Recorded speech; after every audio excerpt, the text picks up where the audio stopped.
Yeah. So today we learn bit about the SQL Server, what exactly the SQL Server is, and what are the versions we have in SQL Server, and the editions and the environments.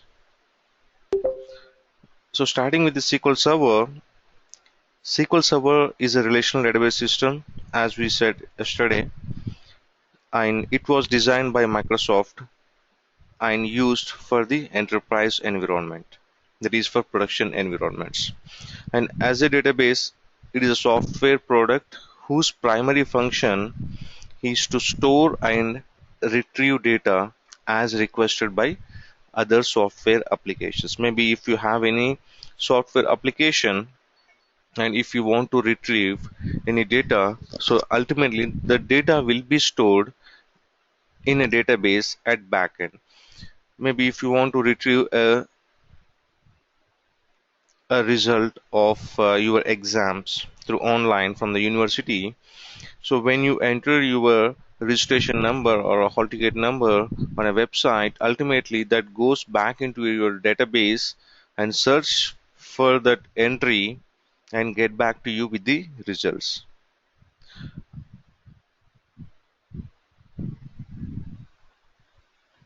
And there are many different editions of Microsoft SQL Server aimed at different audiences.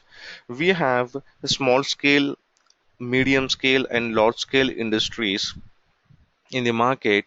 So to satisfy all types of organizations, Microsoft has a different editions, and based upon the edition, the license cost will depend.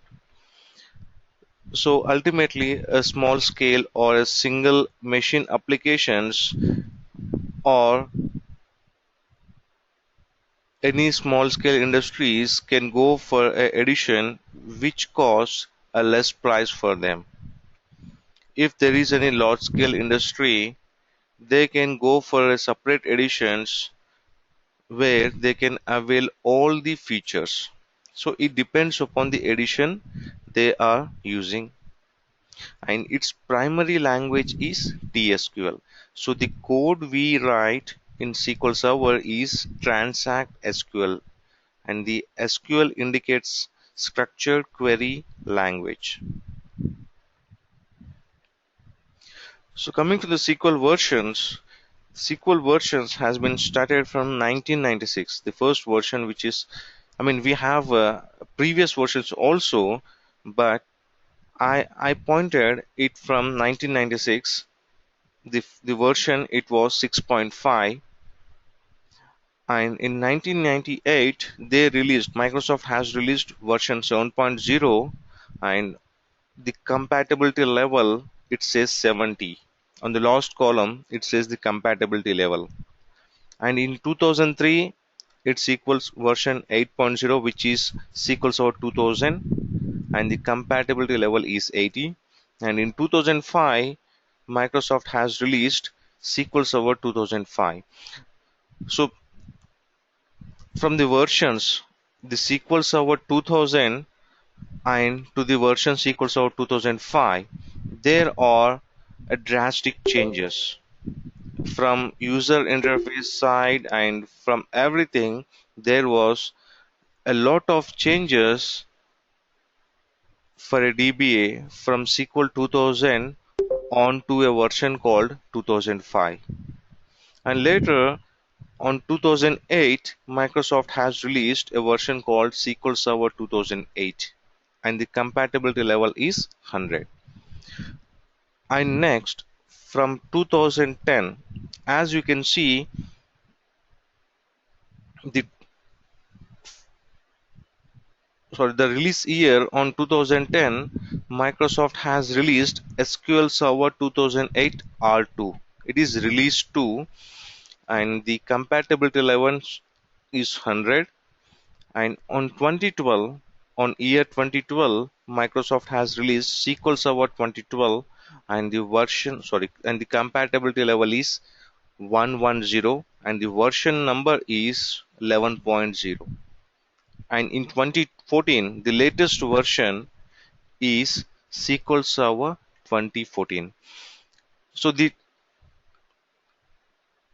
So the bottom three, starting from SQL Server 2008, R2, 2012, and 2014, these are the SQL version currently being used in any organizations.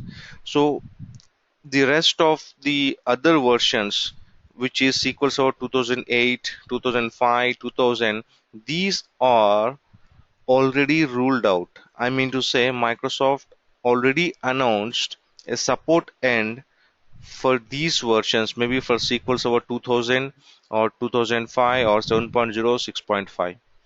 So I can say out of 10, 9 companies are using either 2008 R2 or 2012, because even 2014 has just been released in last year, maybe in 3 or 4 months back.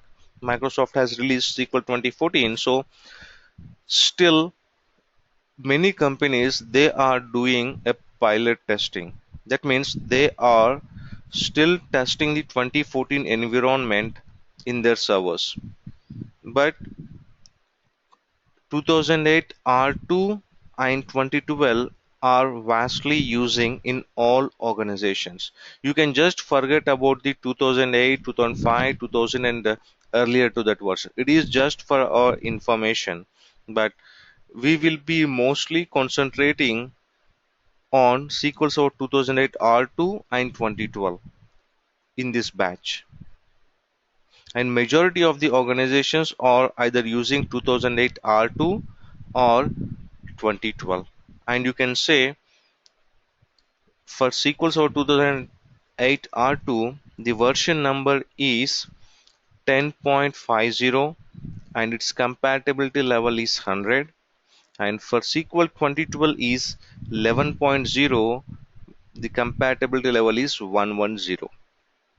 So how to identify which version of SQL Server being used in any server? So by looking at this table, you can easily identify either MySQL Server is a SQL 2008 R2 or a 2012. So let me show you quickly.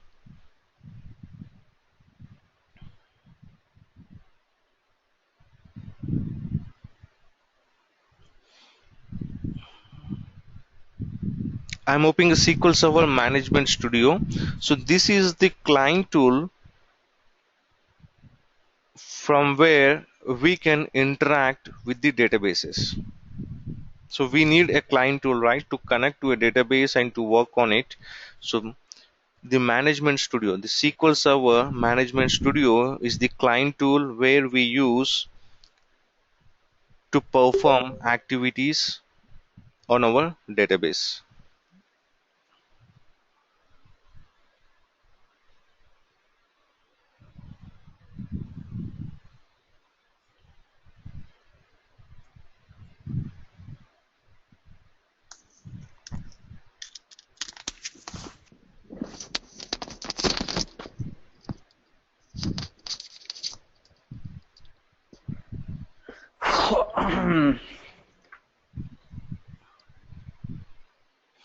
Okay, I have got a few questions here. What is the significance compatibility level standard?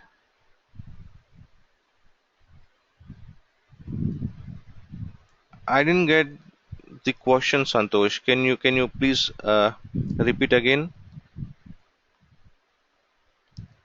You can unmute yourself and you can ask.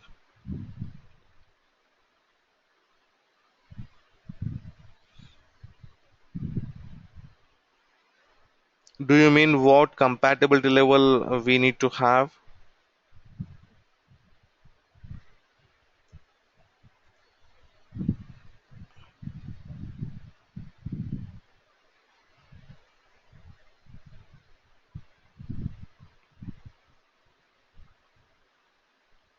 So the next question I can see is what's the difference between these versions? So let's say if you have got a SQL Server 2008 R2, or else you can take an example of SQL Server 2005, which got released in 2005, and many organizations were using that versions. And later, Microsoft has released SQL Server 2008 R2 in 2010 with an enhancements. Maybe if you have got any bugs in 2005, or if there are any restrictions or limitations on the features, or Microsoft want to implement a new feature, so what they can do is they can implement those new features in new versions. Maybe I can say starting from 2008, Microsoft has introduced an option to compress your backups. You can compress your backups starting from 2008 R2. And in between 2000 and 2005, from SQL Server 2005, Microsoft has introduced a high availability concept like database mirroring. Database mirroring is an high availability where you can maintain a copy of your database on a different data center, and that feature has been introduced from SQL Server 2005. And starting from SQL Server 2012 version, Microsoft has introduced a new high availability concept which is called always on.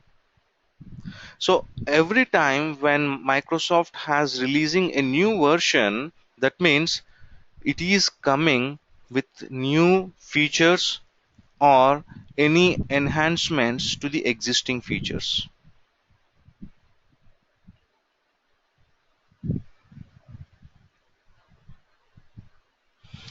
And the compatibility level just indicates on what version you are running your SQL Server. It is still possible, like you can have SQL Server 2012 instance running on your server, okay, and maybe you got two servers. Imagine you got two servers.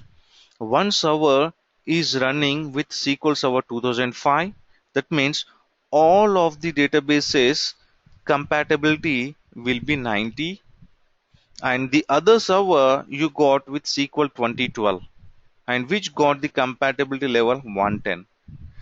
So if you got a requirement to move a database from one instance to the other, maybe you got a requirement to copy or move a database from SQL 2005 onto SQL 2012, then what we usually do is we take a backup of the database from 2005 and we restore on SQL 2012. So once you restore the database on SQL 2012, that database compatibility level will be still showing as 90. That means the database properties are still with SQL 2005. So once you restore, we change the compatibility level. So unless and until you change the compatibility level of a database, still it behaves as SQL 2005. Does it make sense, Santosh?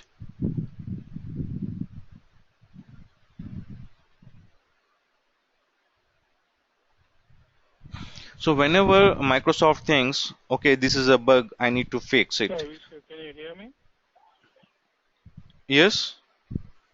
Oh, you can hear. Okay, that's good. I was not sure whether you can hear my voice or not. My question would be like when I copy the 2005 onto Mm-hmm. a 2012, the compatibility mode is 90, right? Yes. So until and unless I change the compatibility mode to 110, the Mm-hmm. features of 2012 will not be applicable to the database. Right. Is that correct? Right. So what exactly is that compatibility level? How exactly, is it only the features, or is there something that in the data that we store looks at the compatibility level? What No, is the significance? Does it include the it performance? it is not related to performance or data. It is just the database properties. If after you restore, if you still keep the compatibility level as 90, that means you are indicating the database properties to be at 90, and that database cannot have any features of 2012 will be utilized. Maybe we got an always on, which is a new feature on 2012. So you cannot use that always on feature on a database whose compatibility level is either 90 or 100. So Okay. basically Okay. it Thank you. implies for the properties of a database. Okay. Sure. Thank you. Yeah.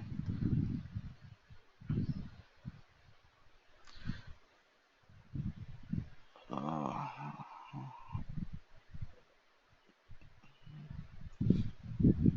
Give me a second.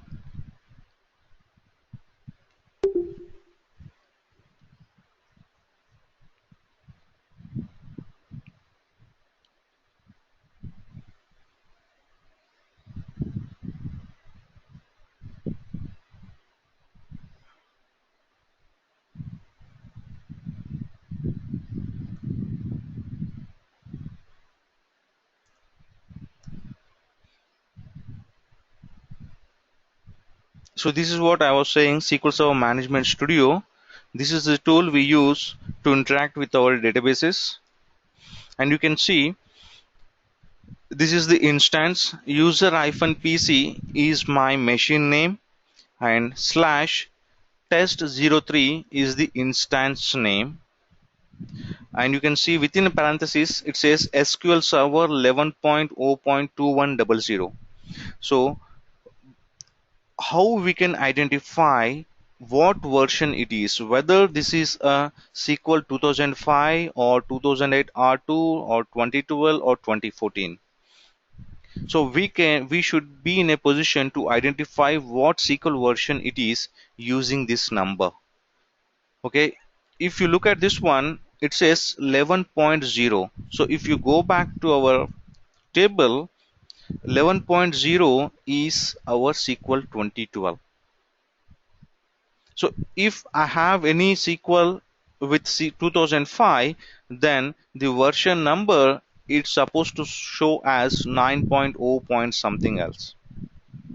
So by looking at this number, we should decide whether it is a 2012 or 2014 or 2008 R2. So for 2008 R2, it will be 10.50, and for 2014 it will be 12.0. So the version number will be indicated here.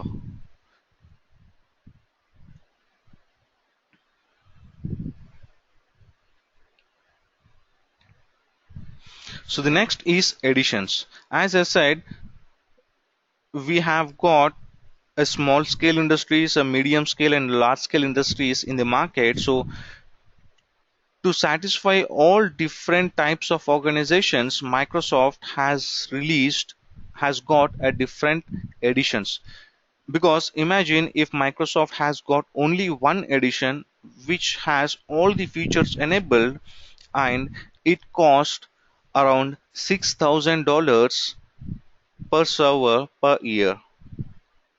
If this is the license cost, then a small scale industries who doesn't want to use all the features, and but still they have to pay £6,000 per year, which is not good for them, and they cannot afford that much money to buy a license of the SQL Server. So considering all these points, Microsoft has got a different editions like Standard, Business Intelligence, and Enterprise. These are the main editions which been used by the organizations. The Standard and Business Intelligence are most suitable for medium-sized organizations, and Enterprise Edition is most suitable for large organizations, and even Enterprise Editions are mostly used in production servers or in live servers. So the Standard Edition, what exactly the Standard Edition has? Standard Edition offers basic database reporting and analytic capabilities. I mean to say, maybe you are not aware about what the reporting or what the analytic capabilities, but at this point, I can say standard edition has a basic features. If you install a standard edition on your machine, you will be having basic features where you can host your databases, and this standard edition license will cost around $1,700. It is per core. If you have 5 cores, then 5 into 1793.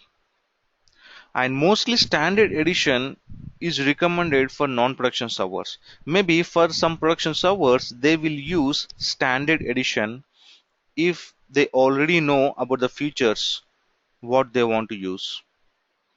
And the second is business intelligence edition. This edition contains all the basic features of standard edition plus tools for analyzing BI, that is business and financial data. So if you want to analyze the financial and business data, so we'll be using business intelligence edition, which is quietly different. I mean, as per our training sessions, we will not be using the business intelligence editions. Those business intelligence editions can be used for a BI, that is business intelligence, maybe for data warehousing, and especially for integration services or analysis services or reporting services. For those purpose, they might use business intelligence. And next is the enterprise editions. Enterprise edition contains all the basic features of business intelligence editions. That means it also contains all the features of standard editions plus mission critical applications and data warehousing features. That means enterprise edition is the supreme edition which contains all the features of the SQL Server, and that's the reason the license cost is very high when compared to the standard.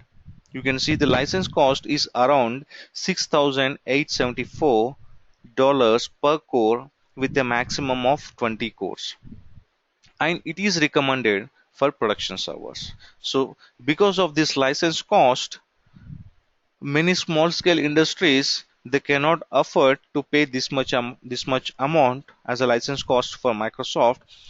So that's the reason they might go for a standard edition. So if they are choosing the standard edition, yes, there will be some limitations in using the features.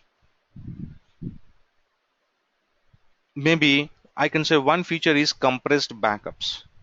You can you can back up your database by compressing it. So earlier to 2008, we don't have any option to compress your backups. That means if you have got a database with 20 gig, your backup size will also be around 20 gig. But with a feature of compression which has been started from 2008 R2, that is only available in Enterprise Edition. So with the compressed backup feature, if you take a backup of 20 gig database, the backup file will be around 5 to 6 GB.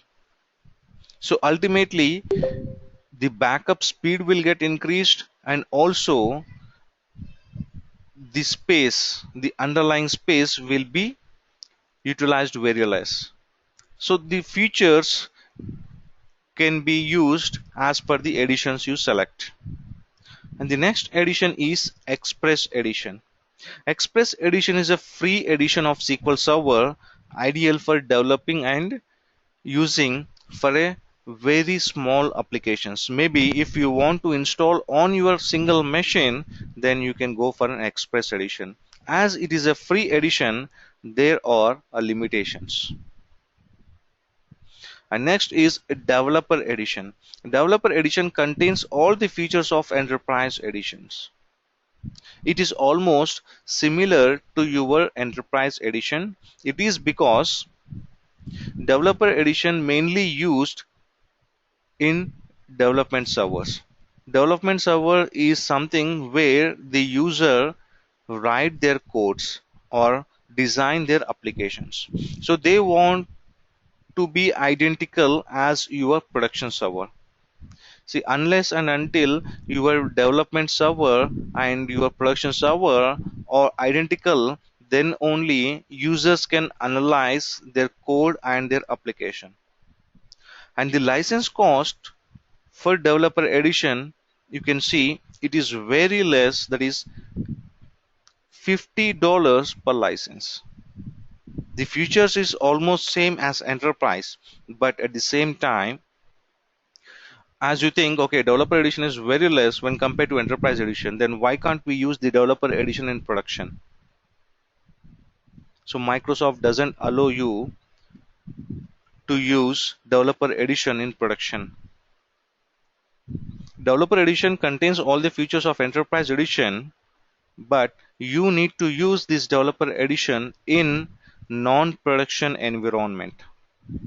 You are supposed to use developer edition only in development or UAT or testing servers, but not in production servers. If you want to use in production servers, then it will be either standard edition or enterprise edition.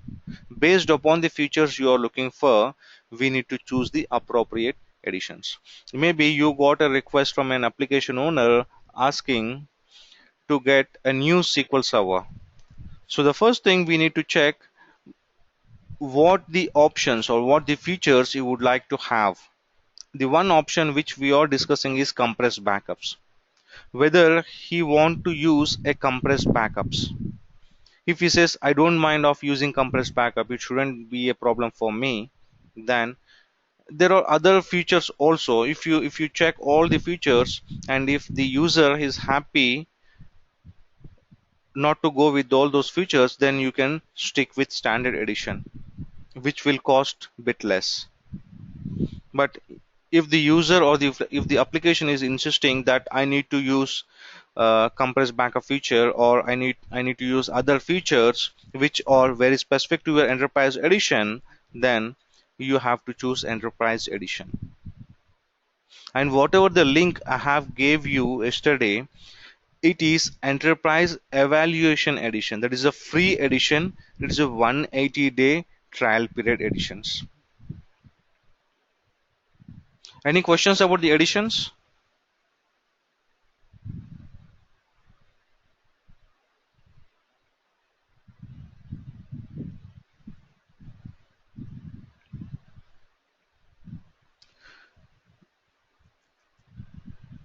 What do you mean by 20 cores? I mean to say there's a max of 20 cores you can use for the enterprise editions per core licenses.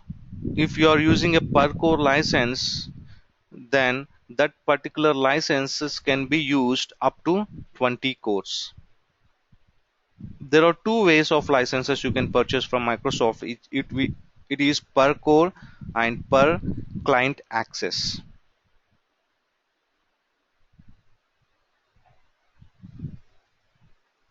Yes, it is almost a CPUs. Core is nothing but the CPU on the servers.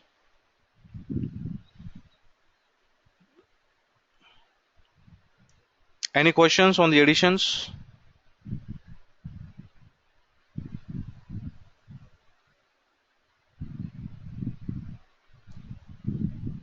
Okay. The next is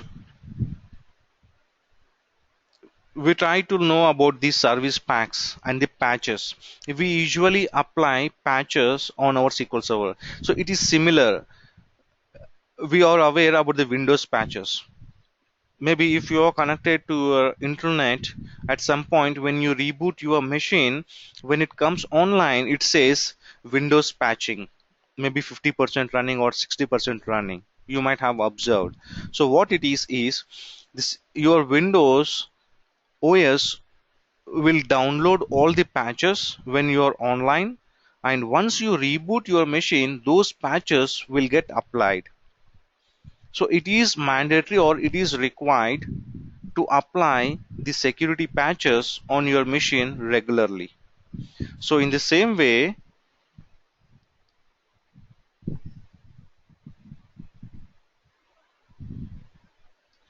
for SQL Server, we have got patches. I mean to say the hotfix. Let's say Microsoft has released a product which is the updated one. The latest version was 2014. So they have released the SQL 2014, and people or the organization started using those 2014 in their test servers to test the 2014. And imagine maybe a few DBAs has raised a concerns that SQL 2014 has got a bug in one feature. Maybe it is giving an error. So what they usually do is they go back to the Microsoft and they raise this issue.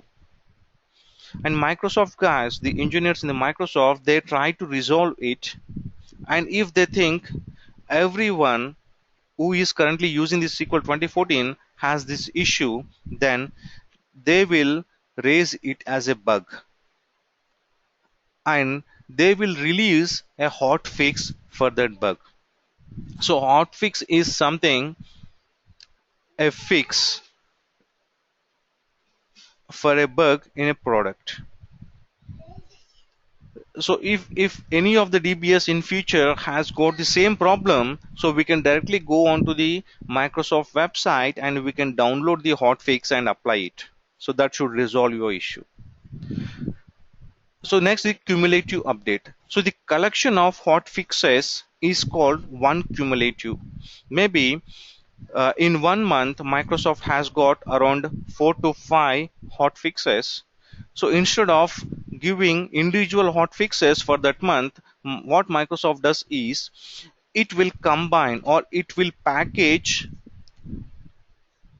all those hotfixes for the time period and they make it as one cumulative update, and that are available to the DBAs. So you can see cumulative updates. It starts with CU1, which indicates cumulative update 1, 2, 3, and up to 13. So they have some restrictions like limitations. Okay, we release the cumulative update starting from 1 to up to 13. And once they reach 13 or 14 cumulative updates, they will release a service pack. So if you go back to the cumulative update, my cumulative update 2, that is CU2, contains all the cumulative updates of CU1 plus any hotfixes. Maybe cumulative 1 contains 5 hotfixes and cumulative 2 contains 5 hotfixes. So in total, if you install cumulative update 2, that contains the cumulative updates of 1 plus 2. So maybe if you're trying to install SQL Server, and by the time you are installing a SQL Server, maybe you can have a cumulative update 3 in the market which is available.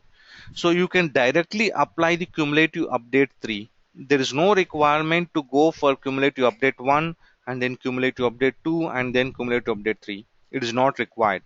You can directly jump onto cumulative update 3 because your cumulative update 3 contains all the hotfixes of CU1 and CU2. So you can directly jump onto CU3. So the collection of hotfixes, the collection of cumulative updates called as service pack. So starting from CU1 to CU13, they combine all the cumulative updates, that means all the hotfixes for that period, and they will make it as one service pack. And a service pack does include all previous hotfixes that were already included in your cumulative updates. That means if I am installing SP3, that is service pack 3, that includes the service pack 2, the previous service pack, plus all the hotfixes. So in the form of service packs, for every version we have 4 service packs. That means in every version, in either SQL Server 2008 R2 or 2012, Microsoft does release 4 service packs. That is starting with service pack 1, 2, 3, 4. So once all these 4 service packs has been exhausted, then Microsoft would like to release a new version. Maybe for SQL Server 2005, we have got 4 service packs. So fourth service pack is the last one. And if you want to use any further service packs, no, you don't have any service packs. You need to upgrade your SQL Server from 2005 on to either 2008 R2 or 2012. So if you want to know what's the latest service packs that are available in SQL Server, what's the latest service pack for SQL 2012, and what's the latest service pack for SQL 2008 R2 and for 2014, we can find all the information in a website.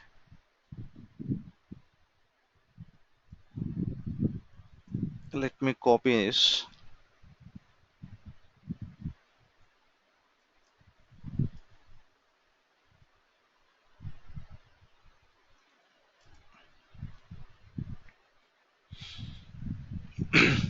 Okay, this is a website where you can find the latest updates of your SQL Server. You can see the latest one is SQL Server 2014 and it's RTM version. So whenever Microsoft releases a version, that will be an RTM version. RTM indicates release to the market.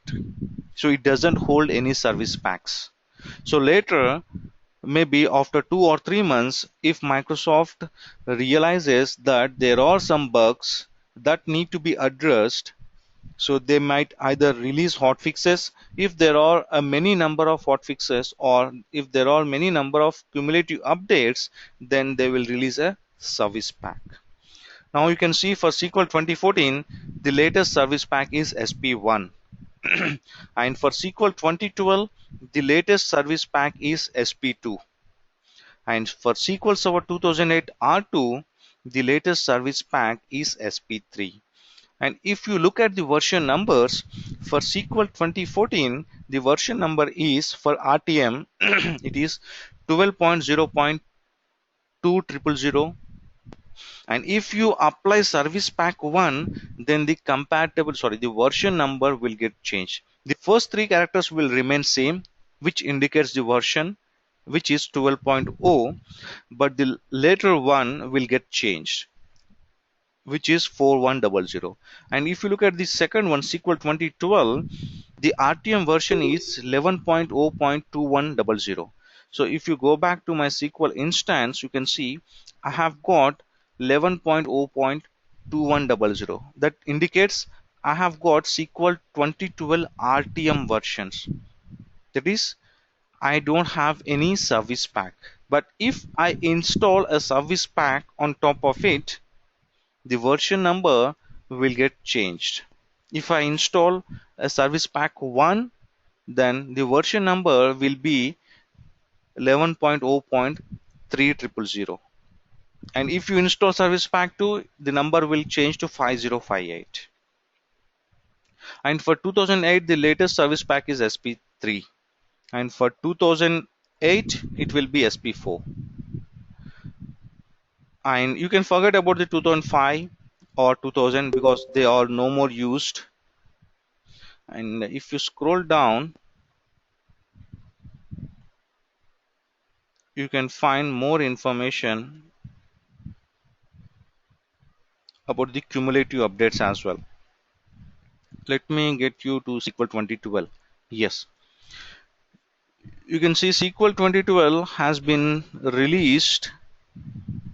The SQL Server 2012 RTM version was released on March 6th, 2012.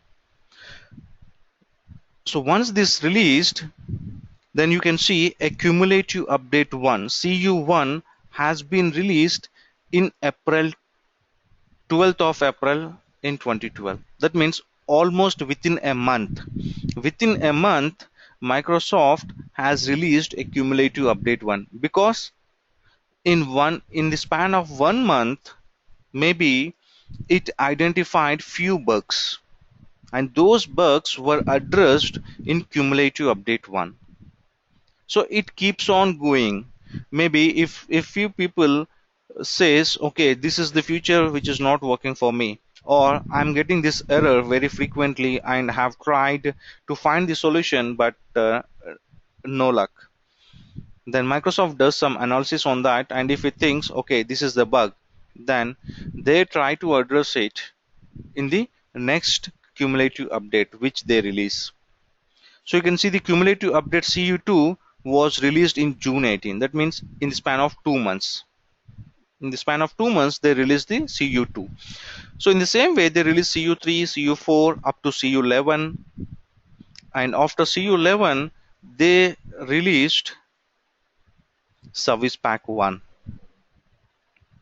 So the Service Pack 1 got released in SQL 2012. So this Service Pack includes all the previous CUs. That is, it includes all the cumulative updates up to CU11. So you don't need to apply each and every cumulative update. You can directly jump on to SESP1 and you can apply it. In the same way, if you go on top, Service Pack 1 got released on November 2012, and after that, the next cumulative update was released in November 20. So within a 2 weeks of time, a cumulative update 1 got released. That means there was some problem with the Service Pack 1, which was identified very quickly, and Microsoft has released the solution for that. So in the same way, you can see there are the cumulative updates has been released up to CU13. CU13, I can see CU14, 16, yeah, up to 16, the Microsoft has released. You can see the latest cumulative update, which is CU16, was released yesterday, which is May 18, 2015. So yesterday, Microsoft has released a CU16, cumulative package 16, for Service Pack 1. So this cumulative update can be applied on Service Pack 1, and later on June 10 last year, Microsoft has released SQL 2012 Service Pack 2. So if any organizations, they are still using SQL Server 2012 Service Pack 1 and they are facing some issues, but they don't want to jump onto Service Pack 2 immediately. So for those people, they can use cumulative update 16. But if you want to go on to SQL Server Service Pack 2, then all these Service Pack 2 contains the cumulative updates of previous versions. And if you go on top, you can see the latest one is cumulative update 6 for Service Pack 2. So you can see that being released in May 19th. So what I can say is, whatever the cumulative update 16 for Service Pack 1, what are the solution it got, the fix it got, the same fix will be available in cumulative update 6 as well.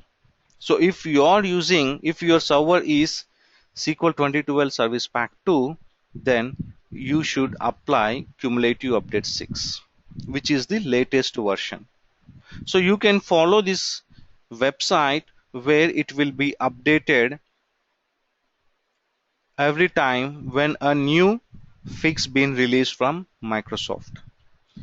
So for SQL 2014, the latest is Service Pack 1, which been released just 4 days back.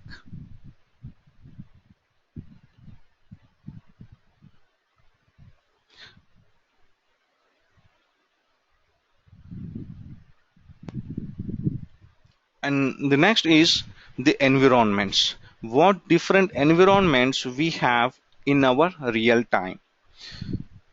So starting with the production, we have production servers, UAT servers, development servers, DR servers. So what's a production server? Production server is a type of server that is used to deploy and host live websites or live applications data. This may also referred as live server. We can also call it as a live server. The software or application must be tested and debugged on staging server before being deployed on the production server. Production server is something which is live. You can say if you want to place an order in either Amazon or in other Flipkart, which is a shopping website, so whatever you see on the Amazon or the Flipkart websites or your banking websites, if you want to log in your banking websites and if you do some transactions, all those things which whatever you see on the website, those will come from a live server, which is live for the users. And as it says live or production servers, we are not authorized to test any code. We are not authorized to test any code. It is because imagine there's a banking website where usually customers log in and they do the transactions,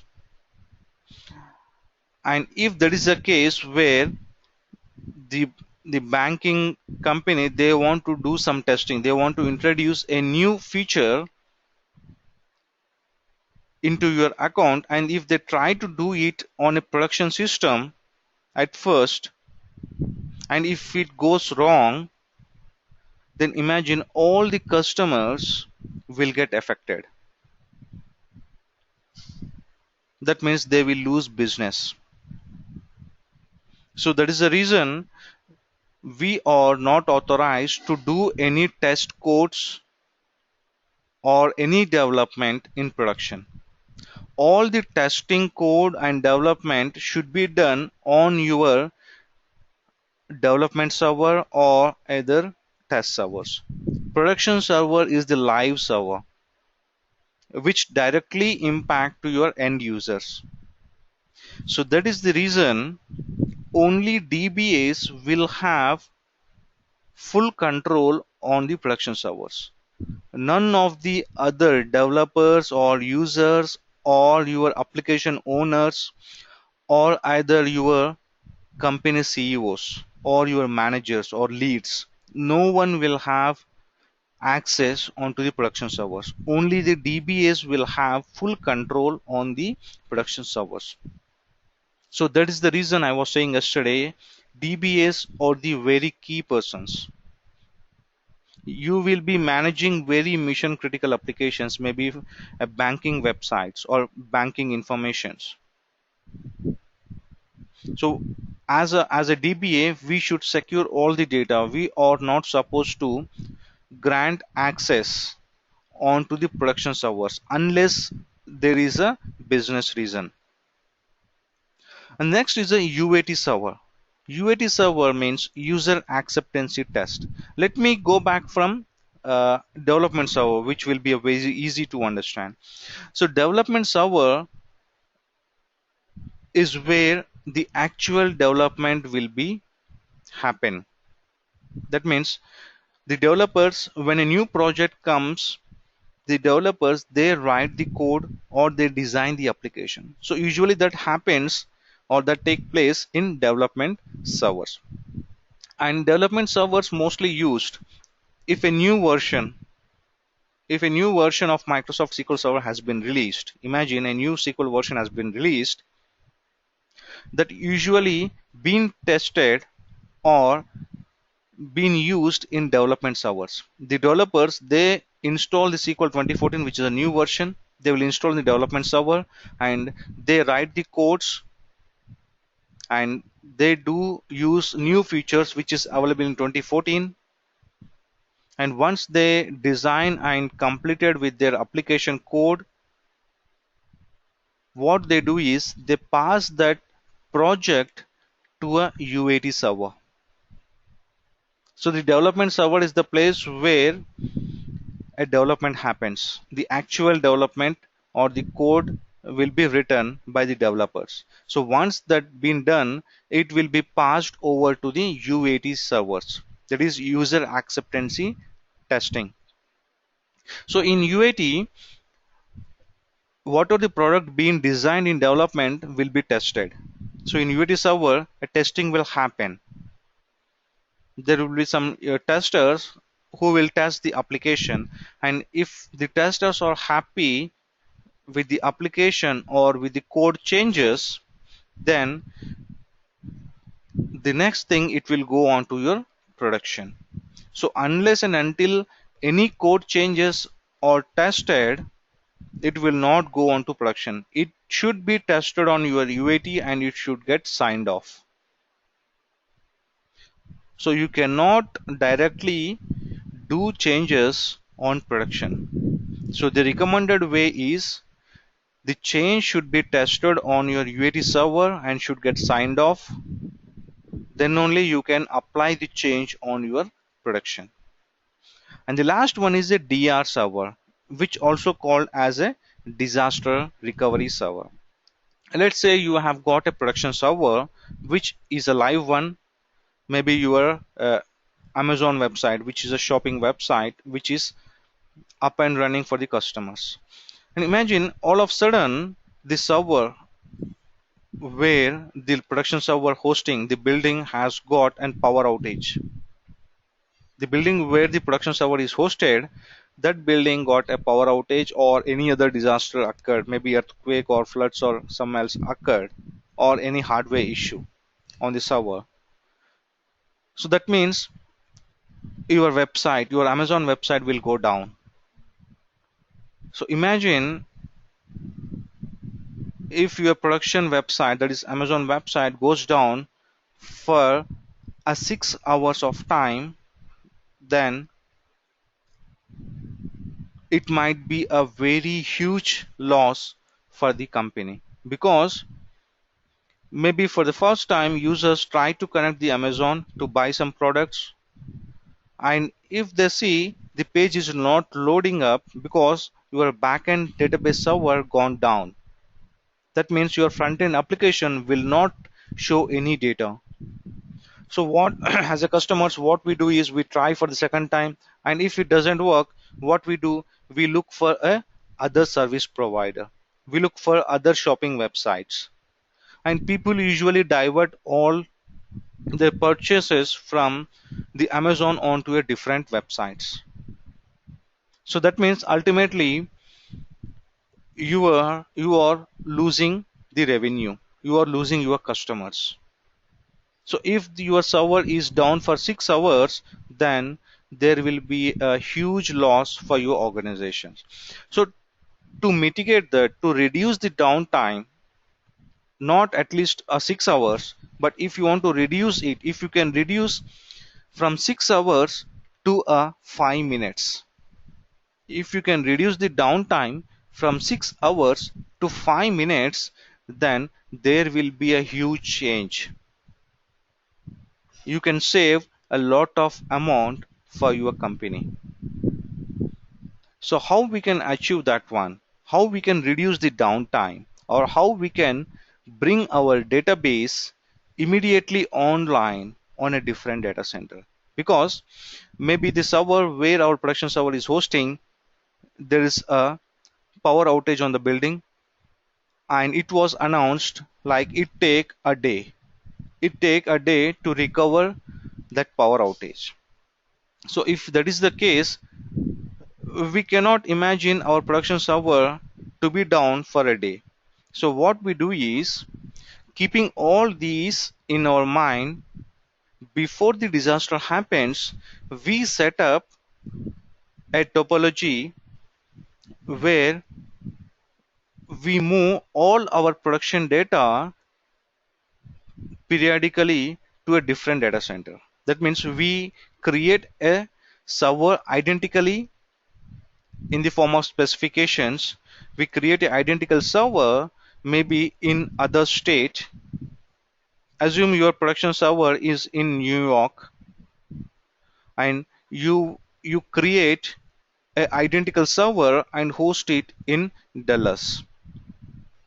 So if something goes wrong with the primary server, you will be in a position to bring your server which is hosted in Dallas. So what we do is, once we set up the servers, one in New York and one in Dallas, then we set up a process that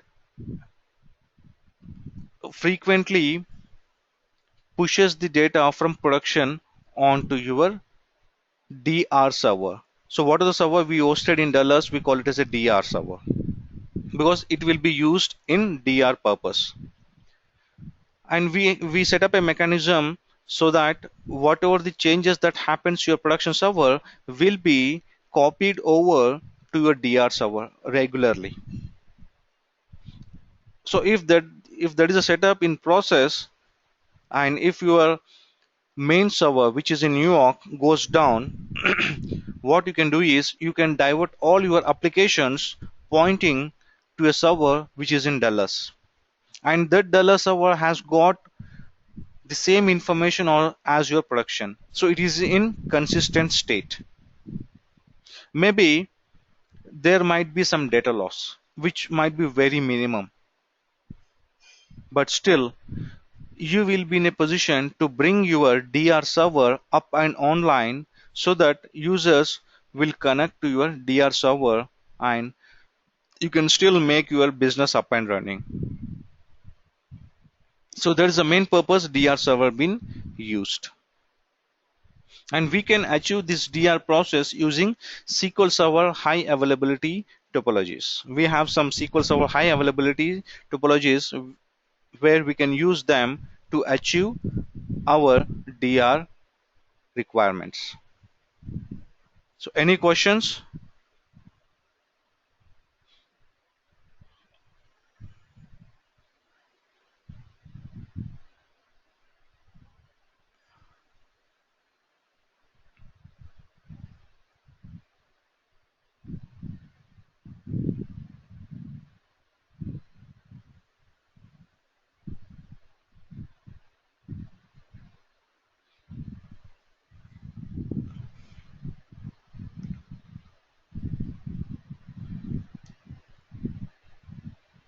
So for the mission critical applications, it is mandatory for us to set up a DR, so that in case of your primary server goes down, we should be in a position to bring our DR server to be up and online. So that is the reason for big organizations, they will have data centers located geographically. Maybe one data center, if you take a example of a Bank of America, they will have a data centers, one located in US and one located in East Asia and one located in Australia and maybe one located in Europe. As that is a very critical applications, they will run some financial applications which is directly impacts the users or the customers, so they want to take a more care of their data, so they will keep more than one copy in different locations, so that if there is an issue with the one geographical location, maybe they can easily switch on other data centers.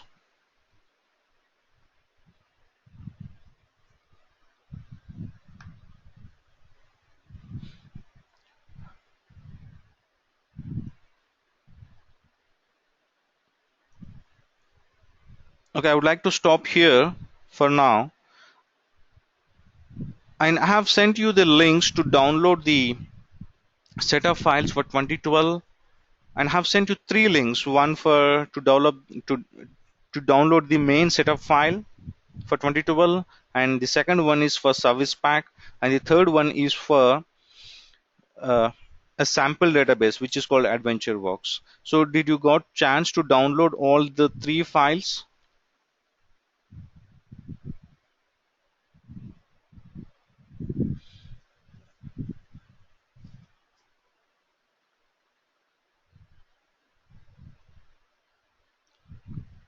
And one more thing, when you download the first one, when you use the first link, you will be listed out with different file names. So I sent you an email today morning saying what file you need to download. You supposed to download the file which is of 4.2 GB. So I hope you download the correct file.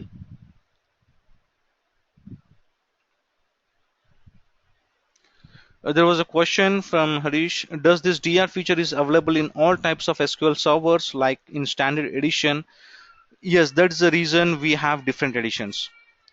See, the DR feature, yes, at present it supports in standard edition, but there are some limitations. If you take always on, maybe if you are using a standard edition, still it supports the always on feature, but the limitation is you can maintain only 4 copies.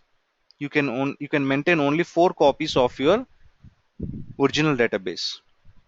But whereas if it is a standard edition, then it might be around 8 copies. So I'm just giving a example. It doesn't mean like it should have only 4, but I'm just giving an example. Like if you are using a standard, then there is a limitation. But yes, the standard edition still supports the DR features.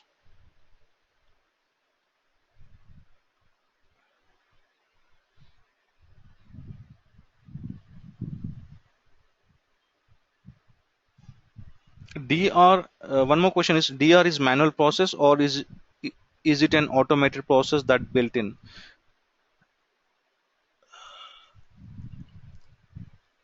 Built in into SQL Server? No.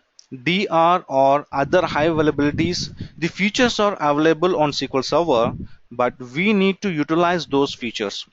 It doesn't mean like if you create a database, SQL Server doesn't create a DR automatically. It is we need to set up the DR using the features that are available in SQL Server. And again, once a disaster happens, as it is a DR disaster, we need to manually bring our server online on the other side. But in SQL Server, the features are available. That doesn't mean like if you create a database, automatically all the DR will be applicable. No. Until and unless you set up that feature, it will not be active.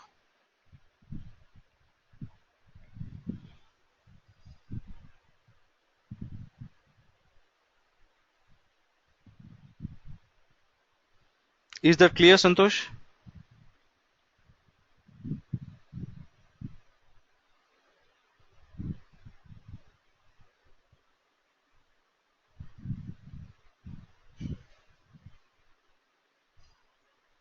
Any more questions?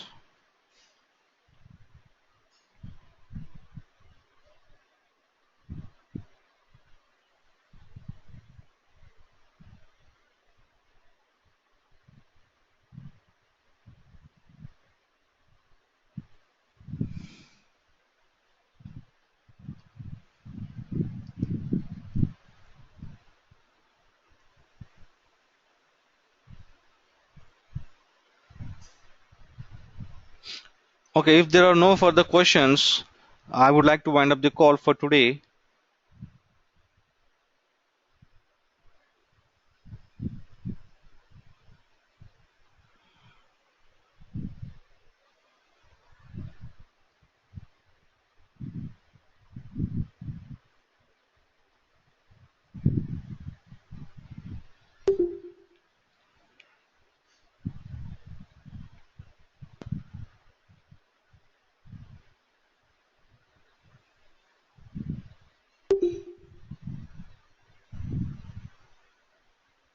Okay, guys, thank you very much, and we'll be back tomorrow. And we would like to we try to install the SQL Server in tomorrow's class. So please ensure you got set of files downloaded.